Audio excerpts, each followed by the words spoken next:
and they lose sight of the opportunities they have in front of them. Let's not live in the past. I mean, I know we're talking about bouncing back, but I think that has a lot to do with it too, because if you dwell on those issues that caused you to have to bounce back, I mean, that's living in the past. Let's handle today and let's look forward to the future. Exactly. I didn't think I would ever do a fucking podcast. I didn't ever imagine doing that. It made me realize that my purpose is to help others reach the goals and reach their full capacity. And if I can impact somebody's life, that is bigger than money. That is bigger than anything else. Welcome to Lifestream. I'm your host, Dr. Alex Plains, with my co-host, Jeremy Applegate. How you doing today, Jeremy? Happy Friday. Happy Friday to you. Happy Cinco de Mayo. Cinco de Mayo. Hey, where are the shots? Where are the sombreros? hello. I left them in the car. Let's pause. How's it going today? What's up, Nate? How you doing?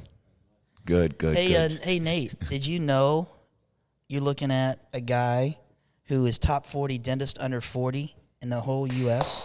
Thank you, guys. Thank you. It was a huge win. I want to thank the girls from Benko and the panel that voted for me and actually gave me this privilege of being nominated and winning this amazing award. Yeah, it is awesome. I'm very excited about it. We're going to be in New York, mid-June for this. So I'm excited to meet all the docs and the rest of the team at Benko. Yeah, and it's an amazing award because like Inc. 5000 and places like that, you pay and you get, consideration and all this other stuff, but you earn that. This was an actual win. This was a win. I didn't pay for this, guys. Nope. Yeah, thanks to Kate, KJ, and the rest of the team at Benko. Yeah, that's awesome. Congratulations again. Thank you. So what are we going to be talking about today? There's a lot of stuff going on between the economy, the business world, uncertainty, and politics. I think it kind of leads into how do you bounce back from all the trials and tribulations in your life, in your business, specifically with entrepreneurs? What kind of advice do you want to give entrepreneurs when they run into a difficult situation? How do you bounce back from this? I think you just got to grind even harder than you were grinding before. You got to go into a very, very dark place, and you got to make sure to self-evaluate yourself. I always talk about self-analysis. You always got to evaluate where you are, why got you there, and what you're going to do to solve the issue. Yeah, a lot of people tend to run from that, don't they? Yeah. When they have a real challenge in life, they run instead of smash it head on. Figure out, not let it happen. Yeah, again. you cannot run and get on unhealthy habits and start doing stuff that's not good for you, because at the end of the day, you're just going to get yourself in a deeper hole. So I recommend is you got to stay consistent with your routine. If that means waking up at 5 a.m, you got to do it. You got to go through those demons and make sure that you continue to push forward. Wake up, don't touch the cell phone. Be careful of what you do, your thoughts, and take a walk, nice exercising, cold shower, and get back in it. By the way, I was proud of you yesterday. Why is that? At lunchtime, you shut your phone off. Yes. You got to sometimes block out the noise. Yeah. I think nowadays, everyone is so easily accessible with social media, with cell phones, with text messages, with emails, that we're losing sight of the special moments. So we had a nice lunch at this very nice restaurant. We had a special moment? Yeah. Well, we had this really nice lunch in this nice restaurant, and you made sure we got an ocean view. Yep. And I said, you know what? Listen, don't take this in the wrong direction. All right, folks. Don't take this in the wrong direction. I was like, let's get a nice table here. You got the table, actually, and it was beautiful, and it was very nice to disconnect, even if it was just for 30 minutes. Yeah, for sure. Reflect on stuff and just kind of have I don't want to say non-business conversation, but just talk about life. Exactly. And that was good. But in order to bounce back, you just got to look at the situation you're in, what got you there, accept the mistakes that you made, take ownership of it, like Jocko Willenick says, take ownership of it, accept it, and then try to find do the exercises that you need to do in order to get yourself out. Like, in dentistry, for example, it's a roller coaster. There's good months, there's bad months. There can be 3 bad months, especially now with the uncertainty in the economy. And a lot of these high-end procedures have been a little bit harder to get. But at the end of the day, what you got to do is you got to look at what's going on, evaluate yourself, evaluate those key people around you, and, meet up and come up with some brainstorming exercises. The other day, me and you were up till 1 a.m, evaluating the health of the organization and what we can do to improve, because like Andy says, Andy's the man, by the way. Like Andy says, this is the hardest time that entrepreneurs are going to have that he hasn't probably seen in the last 50, 60 years. They're comparing this to possibly something like the Great Depression. Yeah, and, that was a legit. We were up until 1 o'clock in the morning on the phone, looking at data on the computer and stuff like that, and it was really analyzing, really trying to be proactive.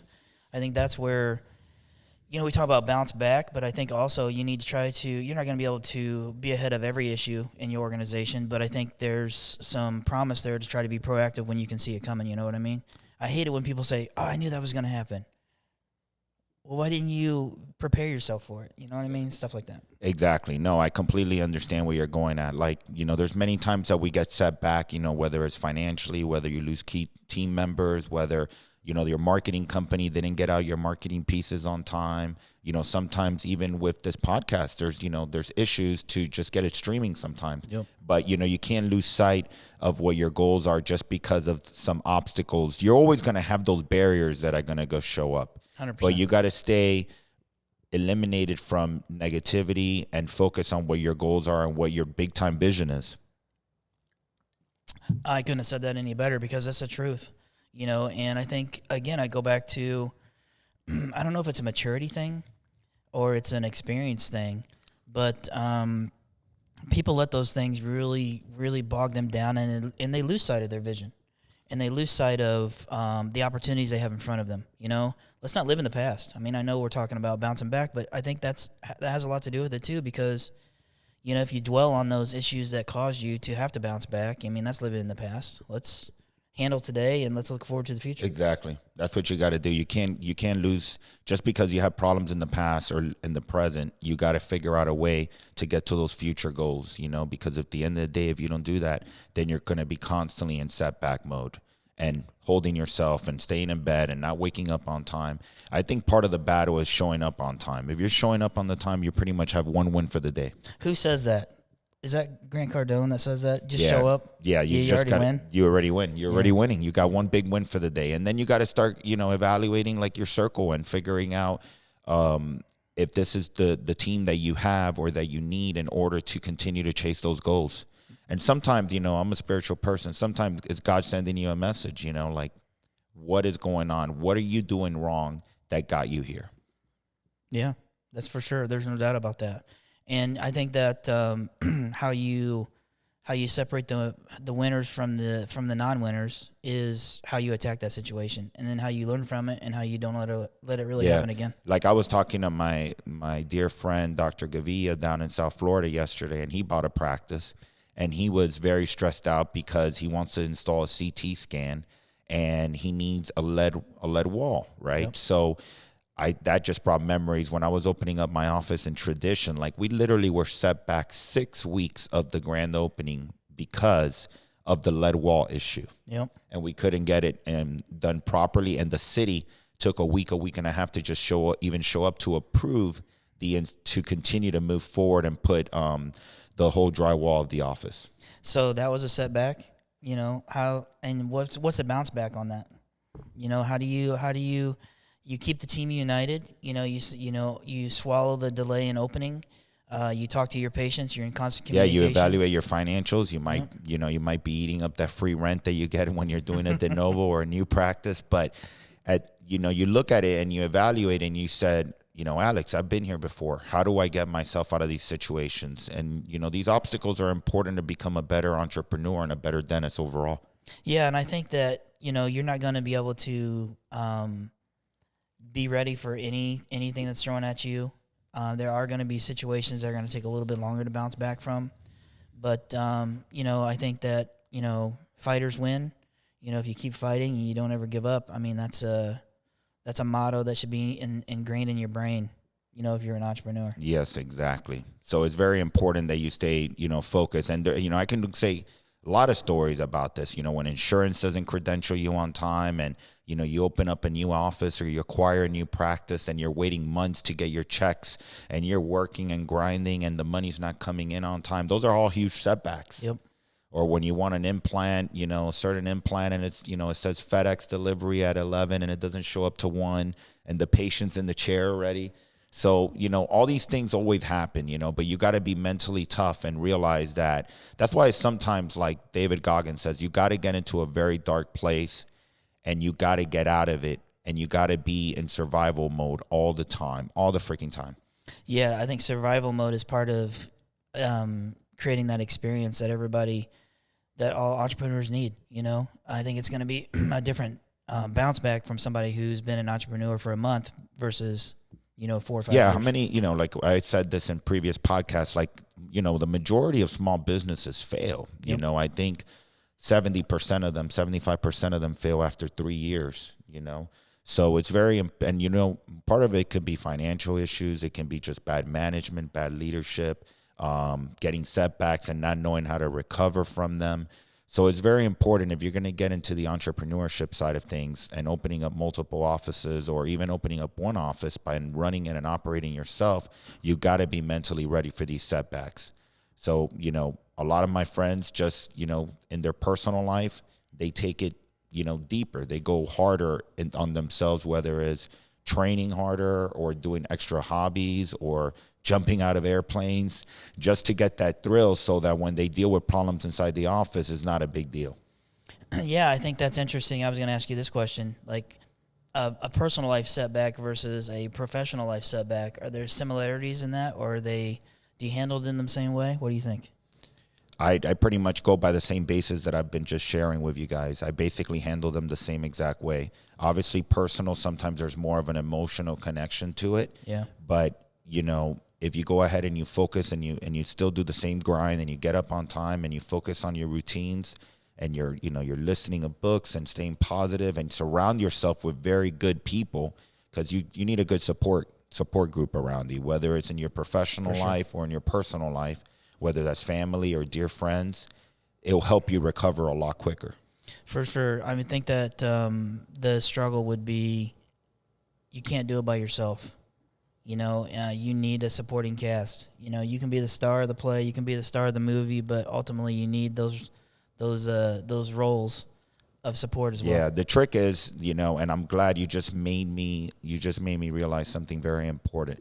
If you're going to be angry or antagonistic or fearful or in a state of apathy, or pretty much grief, the trick is that you cannot stay in that zone or in that emotion for a long period of time. Because if you stay there too long, then it's going to affect your overall survival as a human being. Well, you stay there too long and it becomes habit. And it becomes a habit, exactly. And then what are you going to do? We go back to the law of manifestation, Yep. Law of attraction. What's going to end up happening? You're going to be attracting more negativity, more apathy, more anger, more fear, and more grief. And you get deeper and deeper and deeper. Yeah, we deal with that with the team constantly. To get them out of that zone of negativity, and it's not their bad, it's just all they know. And as we're growing now in this modern day society, all you see is drama and murder and deaths, and little by little humans are losing. Humans are good people. The problem is that society has instilled in our brain that we're fighting against each other constantly, because that's what sells. Yeah, I'm reflecting when you say that. We stopped watching the news. I stopped watching the news. When was the last time you had a good segment in the news of something positive? It's extremely biased, Yeah. and at the end of the day, I'd rather use that time and, read a book or take a walk or spend time with my family or my kids or my coworkers, or go out to a lunch with you, for example, or hang out with Nate. There's so many good things that you can do with good, kind people that are going to be much better than just watching the news and hearing more drama. And I pretty much also stopped watching fiction, like murder fiction. Like that all blocks your good energies. Yeah, there's some days that we want to murder people, but we don't act on that, right? No, but it's like you say, one thing I admire about you is and I've learned from you, is that, you've shared personal stories with me, and I appreciate you for doing that. But this guy right here, he's a little older than me, but he can get in a bad zone real quickly and bad emotions, but within 5 minutes, he's out of it, and he's happy-go-lucky Jeremy again. So, that's a huge accomplishment. And you've realized that over years and experience, but there's people that are 60 or 70 years old, and they still haven't do that. They're still grumpy and miserable. Yeah, it's a struggle, and it took me a while to figure out how unhappy I was when I stayed in that state of mind for a lengthy amount of time. And it's just an attitude adjustment. I'm not going to be like that anymore. You know what I mean? Yes, it's easier said than do that, but hold yourself accountable, and it will be a win for you, because you take that 5 minutes and you're pissed, and then you come back and you're good, and then you're making solid decisions. Then you got to make solid decisions, because it's great that you just brought that up, because something as easy as 5-10 minutes wasted can impede you from making even a better decision in your business or in your personal life. So don't let those distractions affect you for the rest of the day, because like they always say, time is money. You're never going to get that time back. Yeah, and there's not a day that goes by where you, as a CEO, are not getting some phone call about some stupid person making some stupid decision and pissing you off, and then you're like, oh my gosh, what the heck? And then you're like, okay, this is what we're going to do, blah, blah, blah, blah, blah, blah, blah, blah, blah. Solve it. Yeah. Solve the solutions. Yeah. So thank you, Jeremy, for this amazing episode. I hope you guys enjoy it. Check us out, Dr. Alex A. Plains on Instagram, Lifestream with Dr. Alex A. Plains on YouTube. Thank you. That one was good. Drop it like it's hot. Drop it.